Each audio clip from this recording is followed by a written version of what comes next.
Let's explore the intersection of depression with a variety of feelings and contexts.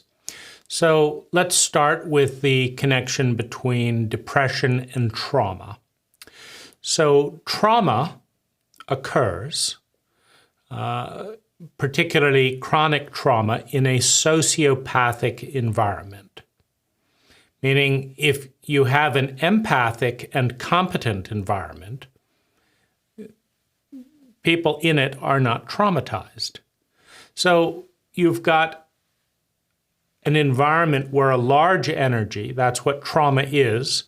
Trauma is the intersection with a large and hostile energy, with a smaller energy, most notably the human identity, right? So we have a pattern of thinking, feeling, speaking, doing, and being. And when that pattern collides with a larger energy, our pattern is broken, our pattern is threatened, our identity is shaken, and we are insecure in our physical, emotional, spiritual, sexual, financial, social survival, right? The pattern of thinking, feeling, speaking, doing, and being that is us is threatened. That's trauma. And to be traumatized, a big energy that we cannot control must collide with our identity, or our identity, our pattern, must collide with an energy that threatens it. So that's a traumatic event. Now, a traumatic event is often correlated with a sociopathic environment. So if you think of, for example, a family and an infant, if you have a competent and empathic family, the infant is not traumatized.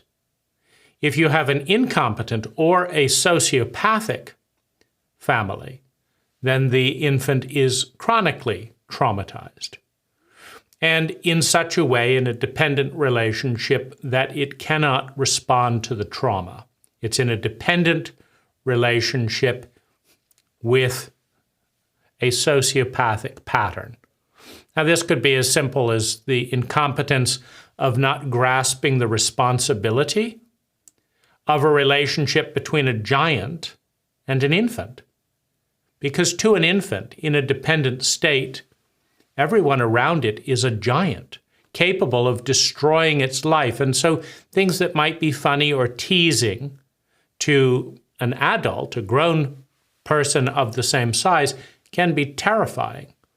And it's also, an infant doesn't know how to differentiate if there's a fight between two giants, either one of which could kill it.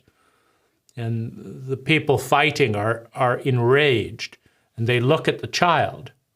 The child doesn't say, oh, they're enraged at them and it has nothing to do with me. The child just grasps that there's this very large giant in its presence who seems enraged and could kill it at any moment. So there's this threat physiologically, emotionally, because big energies that are out of control are in a hostile state, and the infant is in a helpless state. Regardless of how it comes about, when we are traumatized, it means that no one around us, including ourselves, is capable of stopping the traumatic pattern, right? Because we don't want to be traumatized. It's the worst human experience. And if anyone was empathic and competent, they don't want us to be traumatized. And so for trauma to show up, it means that either somebody doesn't know what they're doing or is hostile, or both, right? And this triggers a natural biological instinct of a need to survive, like I'm not safe. It triggers the reptilian brain. And the reptilian brain responds to trauma with fight if it can attack and win, with flight if it can escape and cannot survive an attack, and freeze if neither of those options are available. And usually for a somewhat older person, please or ass licking, if it looks like colluding with a larger power source will protect one's identity. So these are all traumatic responses: fight, flight, freeze, and please. Now, an infant cannot outrun a sociopathic event, a traumatic event. An infant cannot run effectively. An infant cannot fight effectively. A 5-year-old, right, cannot run. So you have a freeze pattern. Sometimes by that age, you've got an ass lick pattern of, let me ingratiate myself with the older brother that's bullying me, or with this parent that's trying to beat me. Let me try and make them happy so they won't beat me. It's called ass licking, right? It's not out of kindness, it's out of desperation. I have to please a larger sociopathic giant that is around me, that otherwise that I cannot escape. I'm not independent. And so this goes on in employment situations as well, right? Sexual favors with a boss who threatens, if you don't put out, I'm going to fire you, right? So this isn't running. It's not fighting. Neither of those are available. Freezing isn't really working. I've got to go into pleasing mode to avoid the traumatic event of being without an income in a cult that measures value by how much money you have, and will scorn someone who doesn't have money, right? So fight, flight, freeze, and please. These are the responses. Now, the freezing protocol is the one that correlates most with depression, right? I'm going to play dead. I'm going to shut my energy down. Now, deer do this. If a deer is attacked by a tiger, they may dissociate from their body, go completely limp, and not move. In other words, they're playing dead, right? And the theory is that if you fight and struggle with a tiger, that will increase their aggression and do life-threatening harm. They've already failed to run from the tiger, so now they're freezing, they're going limp, right? And the idea is that if you're dead, the tiger is often not very hungry right at the moment, so maybe they'll leave you there for dead to come back later, right? So this is playing dead or hiding. Now, this is survival through depression. I mean, there's nothing more depressing than being limp, lifeless, and looking like you're dead. And so I'm not going to move, I'm going to hide, I'm not going to say anything, I'm going to look down. These are all these are all coping in a traumatic terrain through depressing energy. Breathing, you're being pursued by an armed predator. You try what? Not to breathe. You are depressing your breath. You are depressing your sound.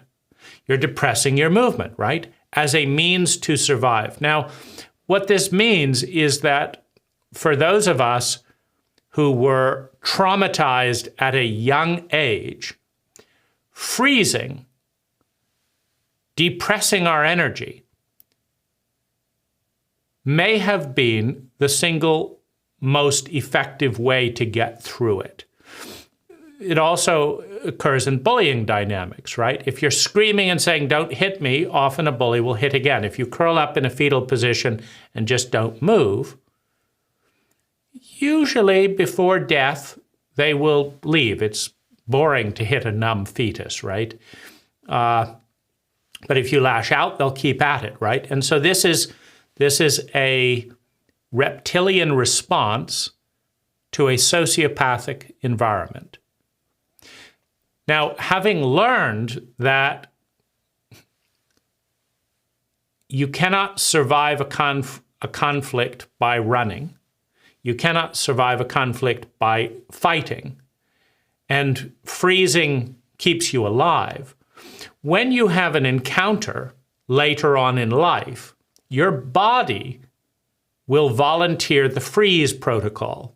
This is what kept it alive before. Often in traumatic events, one dissociates from one's body. And one of the consequences of psychological dissociation is you refuse to grow up. The dissociated parts of us don't mature the way they would if there wasn't the traumatic interruption. So an event comes that's so big, I've got to leave my body to escape it because I can't confront it. I can't deal with it. I can't integrate it. I can't process it. Okay. So now I've left, and in doing so, I'm freezing the time continuum. So this part is left, but they're leaving in the state of trauma. And unless you reintegrate that part, which we do not have the skill to do presently as a cult, we will systematically traumatize a large percentage of our children in the maturation process. And we will systematically minimize and ignore it and marginalize it. And we will not effectively respond to reintegrate the traumatized self. We just don't have the competence. And so parts of us that have been traumatized don't understand that we are now bigger. When they left, when the trauma happened, they were small and they couldn't fight. So this happens, for example, with drowning, right? A two-year-old goes into the water, gets pulled in by the undertow of a pretty small wave, right? Pulled in by the undertow, nearly drowns, okay? Traumatic event. He's terrified of the water, runs out. Okay, happens again. Another tiny wave, nearly drowns. When this is processed in the body as trauma, the reaction is, I never want to go through water again, meaning I never want to feel helpless and small next to a giant wave again. So that becomes the survival protocol, stay away from the ocean, okay? Now, meanwhile, the body is growing, but the traumatized memory is not growing. The traumatized memory is staying 1, 2, 3, 4 years old, right? And that little wave seems horrendous. The body associates that little wave with life-threatening terror. Now, meanwhile, we've now grown from 2 feet tall to 6 feet tall. We've grown from, 20 pounds to, 200 pounds. There's a big increase in skill, in competence, and the wave is still tiny. That wave is now fun in reality, but to the body memory, we will feel terrified and will do what we did in the case of the ocean, flight, right? Run away. But if we froze around conflict because we couldn't escape when we were 2, when we were 3, when we were 4,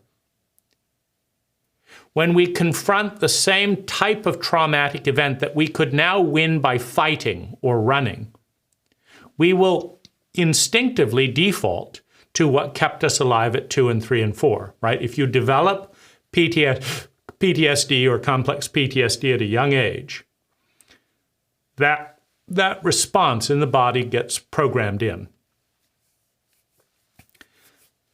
You're now bigger than the person who's shouting at you, but you feel 5 years old and you freeze to stay alive.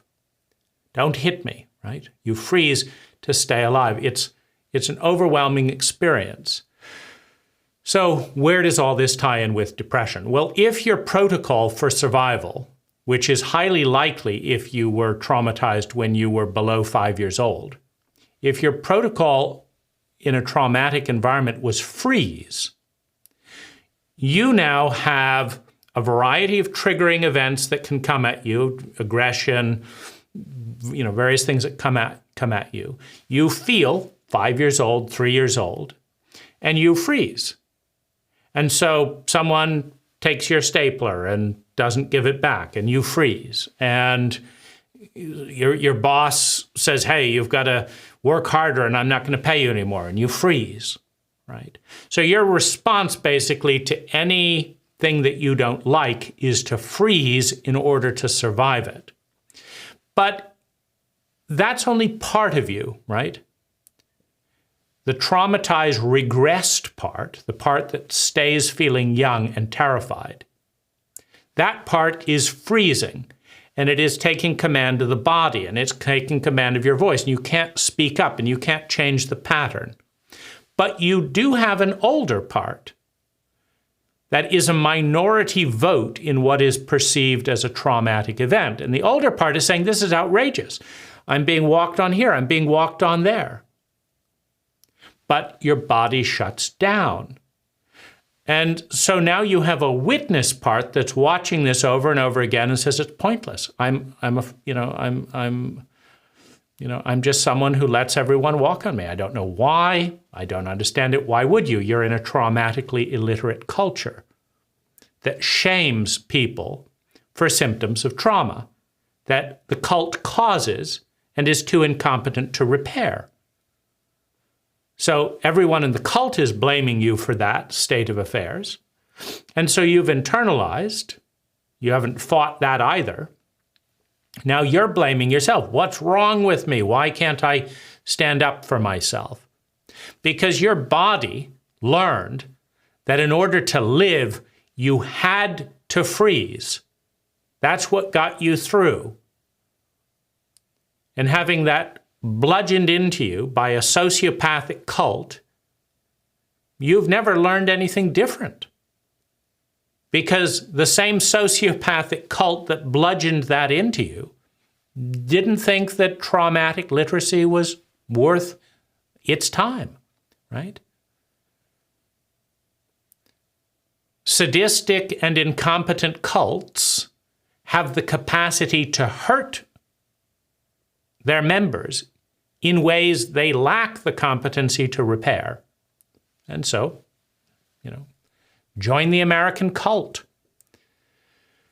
We hurt children systematically and regularly on a statistical basis, right?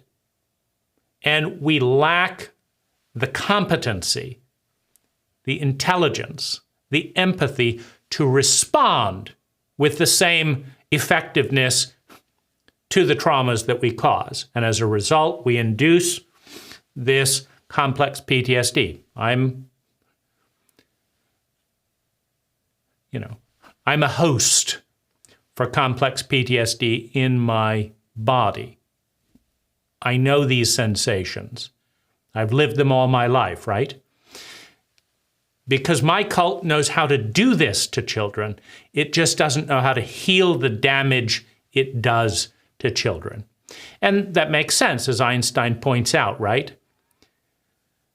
The level of intelligence with which one creates a problem is inadequate as a level of intelligence to solve the problem it created. I.e., if you were intelligent enough to solve the problem, you wouldn't have caused the problem. Because it's the same level of intelligence, right? If you're so dumb, you think, oh, I'm just going to walk into a wall. And you think that's a great plan, right? And as well, why am I bleeding, right? You walk into a concrete wall. If you're so dumb that you walk into a concrete wall and you're shocked, you probably don't understand physics enough to be able to repair the injury, right? So that's the dynamic. So that's kind of the context in which we're in. But you've now got a body that's trying to keep you alive by freezing in a sociopathic environment in which everyone around you, or a certain number of domineering sociopaths, are exploiting your freezing to walk all over you. And you can't hold your own ground because your body is saying that if you do, you're going to die. And that feeling is worse than being walked all over. And so you're being walked all over. And it's depressing because you know it, If I would just stand up for myself here. But there I go again. I froze. I wouldn't say it. Wouldn't say anything that might offend the bully, right? I wouldn't stand up for my abilities. I wouldn't do it again and again and again. So fucking depressing. My whole life is just going to be a story of being walked all over, living in terror, and hating myself because I can't stand up for it, and then being blamed by the idiots around me who don't understand PTSD and wouldn't do anything about it if they did, right? So I'm stuck, right? And now I'm going to be shamed by the cult that is capable of causing these experiences but not responding to heal them. I'm going to be blamed for that for the rest of my life. Why aren't you more of a man? Why didn't you do this? Why didn't you stick up for yourself? Well, of course, you're inviting it. You always are so meek and timid. Of course you're going to be abused. Why? Why is it a given that we live in a sociopathic cult? You know, why aren't you saying, of course, there are going to be traumatized people, stop bullying them? Why don't we do something about that? No, let's just pile on the victim because it's more efficient. Meaning victims don't fight for themselves. Bullies do, right? They've learned that fighting works. And so if you tell a bully to stop being a bully, they're going to bully you and say that they're not a bully and there's all the reason. So now you have to work, right? But if you just blame a victim that won't fight, the victim will say, yeah, I know. It's my fault, right? It's my fault I was abused as a child. It's my fault that you're all culturally insane. It's my fault that you're traumatically illiterate. It's my fault that you're sociopathic. It's my fault that you won't confront the bullies. It's my fault that bullies use me. I mean, it's not their fault. They want to steal things, of course. I mean, they're just compelled to steal things and do this. No. It's not their fault. It's not my government's fault that it's completely incompetent at responding to trauma that it is involved with, right? Abuses of power at the police, this and that. No, it's nothing to do with my government, nothing to do with the people around me, nothing to do with my parents or the cult that allows the most incompetent, traumatized people to have children just because they have a penis, just because they have a vagina. Oh, sure. You know, you've got intergenerational sexual abuse, intergenerational trauma, intergenerational sociopathic behavior. It's been going on for 3 generations. Just have a child and see what happens. You know, pray to God, right? And deal with a 95% probability that you're going to fuck that child's life up for good. Let's just, oh, sure, let's give the kid 5% odds, right? And then blame the kid when he doesn't win at 95% chance of ending up traumatized in a cult that shames people with traumatic symptoms. How about that? What a wonderful, intelligent cult. But you see, a victim will just say, oh, I'm sorry, it's all my fault. I did it, you know? So, and now everyone's happy. Nobody has to do anything about it. The victim keeps being, you know, beaten up until maybe they kill themselves because they're so fed up of being shamed for the stupidity and cruelty of the entire cult around them. Well, you know, that's depressing. There's no way out in that level of ignorance, in that level of shame, in that level of cruelty and imbalance. You know, scapegoating is a sociopathic tactic of ignorant, cowardly people who want to take the flaws of the entire system, focus them on one person who can't defend themselves, and blame it all on them. And usually that person will accept to make everyone else feel better. You could call scapegoats incredibly kind. You know, often they take pity. You know, it's like, Mom, you're so fucked up, you can't admit that you're fucked up because it would devastate you. Dad, you know, you've got so much shame that if I pointed out half of your stupidity, you'd fall apart. So you all are happy, right? If you can just blame me for everything. So, okay, it's all my fault. You know, the family would be perfect if I hadn't been born, right? The same bullshit, you know, what we do with our villains, right? Do you know that most of the people who we put to death in the United States are young boys? Very few young girls being put to death, but we put a good number of men to death in this culture.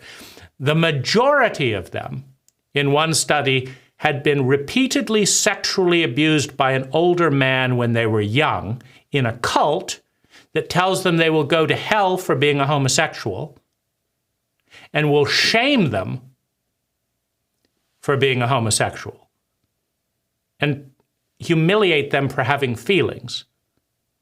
That's extreme, excruciating cruelty. And if you direct enough excruciating cruelty on a young boy, boys tend to act it out rather than act it in, they will give back that cruelty to the cult that gave it to them.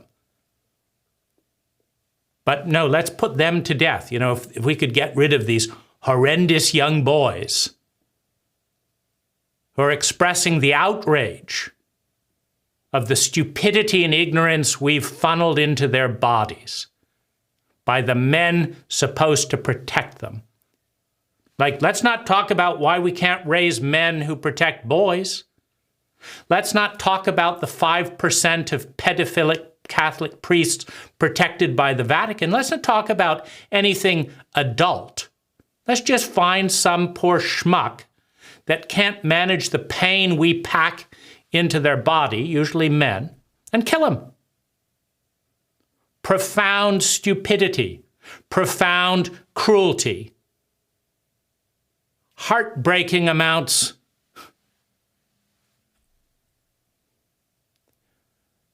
of sociopathic incompetence towards the people we're supposed to be protecting, right? If we want to grow as a cult, as a people, right? So there's a high correlation. You see, because if you get angry at an idiot for being an idiot, they're too stupid to understand your anger, and they get mad and defensive. Now you get punished for being angry, but you can suppress your anger and people will tolerate you. They may shame you for being depressed in a culture where you're supposed to be happy after all of this abuse, right? But, yeah. So, you know, it's an incredible burden. People who are being shamed, who are being scapegoated, who are traumatized, understand that the people around them don't know what it's like because they're stupid in a cult that doesn't raise emotionally intelligent empaths, people that have the ability and the willingness to actually heal the trauma. Do you know how to heal trauma of a highly dysfunctional young boy who hates himself, who's been abused since birth? I don't. You see? We don't raise competent people to respond to the situations we induce in a percentage of our children. We just kill the children for the misfortune of being born into our cult and call it justice. It's not justice, it's cowardice, it's incompetence, it's profound stupidity. Look at what these boys did to this person. Yeah? Well, how about we start by looking what the cult did to these boys? No. Why should we ask adults to be responsible for the way they treat children when we can ask children to be responsible for the way they treat adults? So this is enraging. But in a fucked up sociopathic cult, you express this anger and you get smashed by a majority of people who don't want to deal with their shit. They don't want to deal with the fact that they don't know what they're doing. They want to blame it on somebody else, right? So you bring up the fact they don't know what they're doing, they feel uncomfortable, they attack you, right? So you freeze, right? It's dangerous, right? You can get fired, you can get this. There's so many defenses. So there's a strong correlation between trauma, complex PTSD and PTSD, and the impulse to freeze. Freezing is to depress one's energy, to dissociate from it, to freeze it, etc. And then the feelings of this are so intense in a cult that shames intense emotions and does not teach anyone how to deal with intense emotions, that when you try to express that level of intensity, everyone attacks you again by scapegoating you, telling you shouldn't be feeling that, shaming you, right? Avoiding you, not inviting you to the party, etc., making you feel that there's something wrong with you, that you have the feelings that you have after chronic sociopathic abuse by giants throughout childhood, right? It's fucked up. You're not fucked up, but you're in a fucked up culture that has fucked you up and is now punishing you for fucking you up. That's enraging in a cult that doesn't want to deal with rage. That's even more enraging, and it doesn't want to deal with that either. So what do you do with layer upon layer of stupidity? Well, let's press it down. Let's bury it. Like, I'll just go numb, and everyone will be happier, right? Right? Oh, you're depressed. How sad. Take some medication where you will numb your feelings even more, right? So that's a strong correlation between survival, trauma, and depression. So what else? What are some of the other correlations? We have sadness, of course. We don't like sad people in this country. We don't like them in this culture. You be happy, look on the bright side, right? So that we don't have to be around your sadness. Okay, so suppress. So depression is about suppressing the feelings that you get in trouble in an emotionally illiterate cult for expressing, right? And as a child, you learn it because you have no other choice, and then it becomes a habit, and it becomes a cult norm. And as cult members, you have to do what's normal, or you are punished by the people that feel uncomfortable by something new, by divergence. Deviancy is considered a bad word in a cult. And yet all life, all evolution is a mutation, another bad word, to something better. Meaning if there was no deviance and no mutants, life would have been dead at slime, because everyone would have perfectly copied slime. What's normal here? Slime, right? Okay, let's be some slime. What's normal? Slime, right? Don't change. Don't be a plant. No. Be slime, or we'll punish you, right? So that would have been the end of life. Slime, forever, right? No mutation, no deviancy from the norm. That's what life is. Millions and millions of deviations from the norm and seeing what works, right? So that's what life is. But cults are often about ossification, dogma. So, you want life or you want your cult, right? But we depend on cult members. We depend on the giants around us in order to live. So, this is, we now have negative emotions. And then you also have, in our cult, one of the things that is penalized is intensity. So it's not that, if you say, I feel okay, that's a feeling, right? Okay, not really, but you say, okay, that's fine, right? You say, I feel a little bit happy, I feel a bit annoyed, that's fine. But ecstatic joy, that's not normal. Ecstatic pain, what's that? Painful pain or deep rage, that's, no, right? So what happens is, we drank some orange juice, we feel fine, we're in safe territory, right? We're a good cult member, we're not feeling anything too big, right? But then our best friend sleeps with our wife, and then our friends don't want to talk about it, and we are enraged. Only now, being enraged intensely is taboo. That's an intense feeling. That's not appropriate. It's not appropriate here.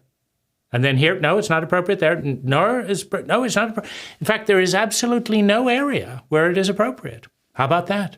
We have, as a cult, conspired to produce a physiological sensation in you that is intense. And then at the very moment you need empathy and support, we have the audacity to tell you that the intense feelings that we as a cult produced in you doesn't have any place to be. And that your job is to shut it down. Your job is to get depressed to avoid making us uncomfortable with your intense feelings. Is that kind? That's a depressing thought. You mean you'd all like me to go numb so that none of you have to comfort me in my intense grief and rage? Yeah, that's about the size of it. Stay home. Don't ruin the party vibe. Let life go on. Look on the bright side. Watch TV. Buy a hat, right? So profound cruelty and stupidity blamed on you, right? You were too intense, so we're going to have to ask you to leave, right? I'm sorry for my husband. He gets this way sometimes for no apparent reason, right? He just has big feelings about nothing at all. I mean, if he was a normal person, he would have suppressed and hidden those feelings appropriately. But, well, I must apologize. Some of his truths come out from time to time. Let me apologize on his behalf. We're going to leave. I will give him a lecture that we in this cult don't talk about intense feelings that other people in this cult don't know how to deal with because we're emotionally illiterate and immature, and we need everyone to conform, or it kind of points out that we don't know what we're doing, and we wouldn't want that. We wouldn't want to point out that we don't know what we're doing. And why is that? Could it be that we haven't spent a single hour in formal emotional training? And so these are enraging things that there's no place to talk about. They just happen every single day all around us. And everyone's asked to be depressed so that they can continue happening every single day without anyone having to do anything about it, right? So,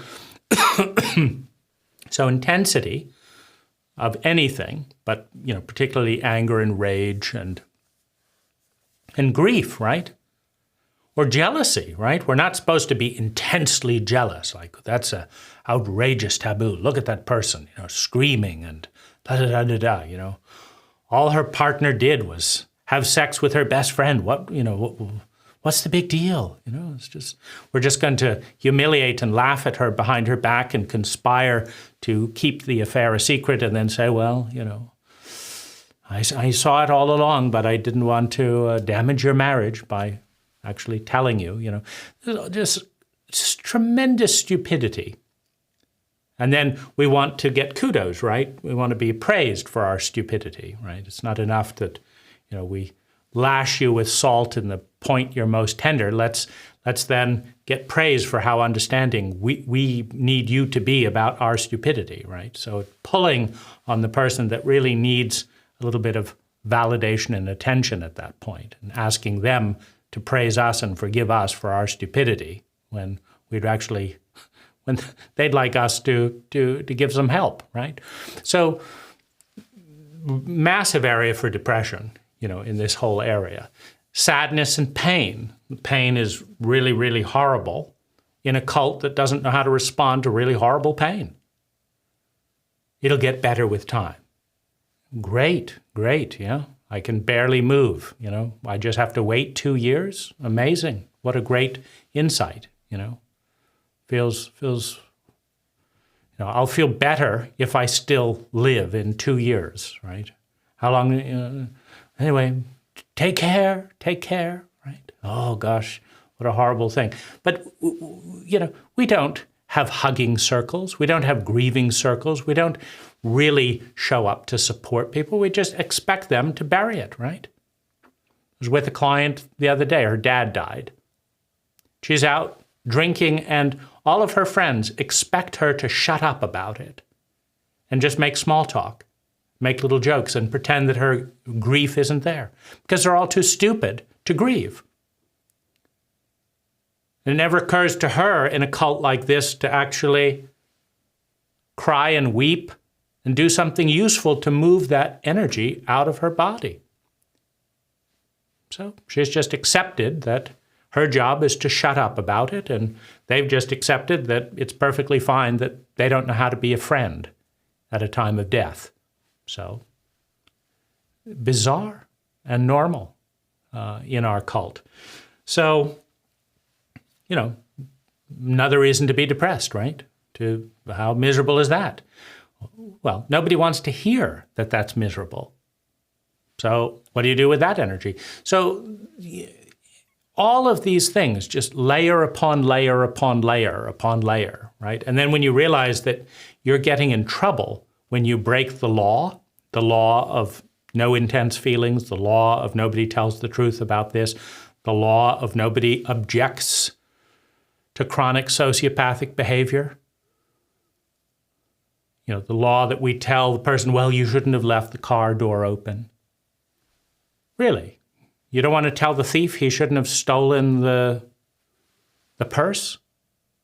It's my fault that I actually forgot that I live in a sociopathic cult, that people steal innocent things from, I guess I'm supposed to expect people to be miserable psychopaths, and I do apologize that I forgot that in my moment of trust. It's like, this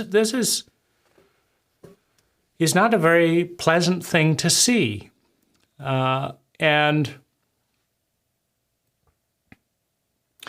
it's also depressing that the rules around feelings are that they have to fit into the boxes of the status quo.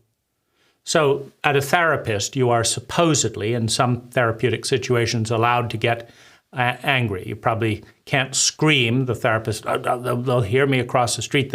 They'll raise my rent, right? Don't scream. People might realize we had feelings in here. But shout in a pillow, right? And your time is up, right? Your time is up. Come back in 2 weeks and continue shouting in a pillow, right?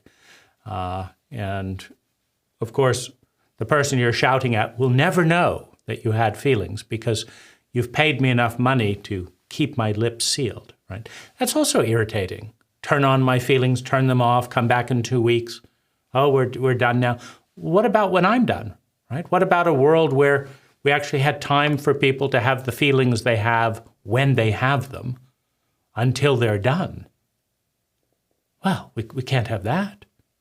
Emotional freedom, intimacy, transparency, vulnerability. No, we can't have that. Just take your garbage feelings that nobody wants once or twice a month to a therapist and then hide them there and have the decency not to tell us about them. And then you can be part of the cult of small talk and addiction and depression, because that may feel a bit lonely, that nobody actually knows the things except your therapist, who promises not to tell any people in your life how you're actually feeling. And so now that nobody knows what you're actually feeling, you might feel a bit lonely. And since you're rewarded for feeling lonely and not telling anyone, maybe you want to start drinking. It might be a little painful, a little bit lonely, right? But wouldn't want to admit to that. So let's just get depressed, right? So I would say that depression shows up as an option when emotional pain cannot be safely and intelligently expressed anywhere. And yet we don't know how to solve it. We don't know how to change and end and heal the pain. We don't know how, right? But we don't have a good place to process or release it either. And so suppressing it seems like the only thing to do. I've got to get through the days, because in a capitalist cult, you're not valuable as a human being. Rather, we will pay tribute to your humanity if you make us a lot of money. If you are a valuable employee, we'll give you more space to be a human being. But if you're losing us money in any way, we'll get rid of you for someone who's more efficient. And someone who hasn't just lost a father is going to be more efficient than someone who has. So let's just fire everyone whose relatives have died. And then we can fire anyone who's been traumatized because we don't want to deal with them, right? The people that we've fucked up the most as a cult, let's just make them all homeless because we want productive people, or we want to be able to give them pills that feel happy, right? When you're feeling absolutely miserable and separate from your soul, don't know who you are, and feel lonely, well, we could actually solve some of those problems culturally, or we could give you a pill, and then you will dissociate from your feelings and yourself, becoming sociopathic, but a cheerful sociopath who doesn't mind your own pain and doesn't mind other people's pain. It's the cheerful sociopath that just grinds through life, but making lots of money, right? As long as is a productive, cheerful sociopath, right? Makes lots of money, right? And isn't inefficient, doesn't have feelings at awkward times. So this is not a very pretty picture. It's a bit depressing, right? So you have a depressing reality that will produce depression in a certain percentage of its people. And then depressing the feelings about the depression will produce more depression, right? So this is kind of some of the way. And then fear. If you're terrified of something, let's say you want to ask someone on a date, but you're terrified of rejection, and your terror of rejection is bigger than your desire to go on a date. So I want to ask for someone to a date, but I'm terrified of rejection. So I have to suppress my impulse to ask them for a date because I'm afraid of the rejection. So when fear of the worst case scenario that is possible whenever you do anything, like if I'm afraid of being hit by a car more than I want to go buy groceries, then I don't leave the house. So I'm depressing more. So when fear is louder than desire, we become depressed because we depress and suppress ourselves out of fear. So that's the correlation between fear and depression. When sadness is bigger than hope, we are depressed. I'm sad, I just feel so very sad. I don't want to move. Yes, I want to get up, but I'm just so sad. So when sadness, when hopelessness is bigger than hope, when fear is bigger than desire, we are depressed. Now, interestingly, hate can be a doorway out of depression, hate and revenge. You can be in extraordinary amounts of pain and can't move. But if you decide to take revenge, you can get out of bed to do that. So that's, because depression is about blocking all energy. And if you can't love again because you're too sad and you're too scared, and you can't feel joy because things are too miserable, and you can't pursue your desire because your fear is too great, sometimes the only thing you can pursue that can overcome the depression is hate with the goal of vindication or revenge of the person who played a role in all of that. And so it has an evolutionary purpose. And often the hate will disappear before you become powerful enough to take effective revenge. Often the hate will disappear, or at least there's a choice, because in order to feel hate, you have to feel powerless. But if you pursue power in order to take revenge, often by the time you get to the point where you could take revenge, you don't need to, because you've now got a powerful reality, and out of the power, you've created reduced pain and increased well-being. So now you don't need, the ingredient of helplessness that is necessary for hate to exist isn't there anymore. I'm no longer helpless, right? So I'm now a powerful person who could take revenge, but I'm no longer helpless, and so I can let it go. There's more enjoyable things in life than revenge, if you're really powerful, right? So, people who take revenge have to believe at some level that, that they're small and helpless, right? This is not a very fun feeling, hate. So these are some of the kind of overlaps of feelings. So we have fear, we have trauma, we have sadness, heaviness, we have despair. See, despair is the belief that no matter what I do, it won't work out. That's depressing, right? I want to do this, but it will never work out. That's despair. I want to do that, but it's never going to work out. It's despair. So the despair is the voice, it's pointless, right? That's the suppression of the I want to, but I'm not going to, I'm suppressing. So I get depressed. Hopeless. I have no hope. So I don't move. Helpless. There's no help to be had. So I don't even ask, right? So that's suppression, right? So these are the ways that negative feelings become suppressed into the state that we then call depression.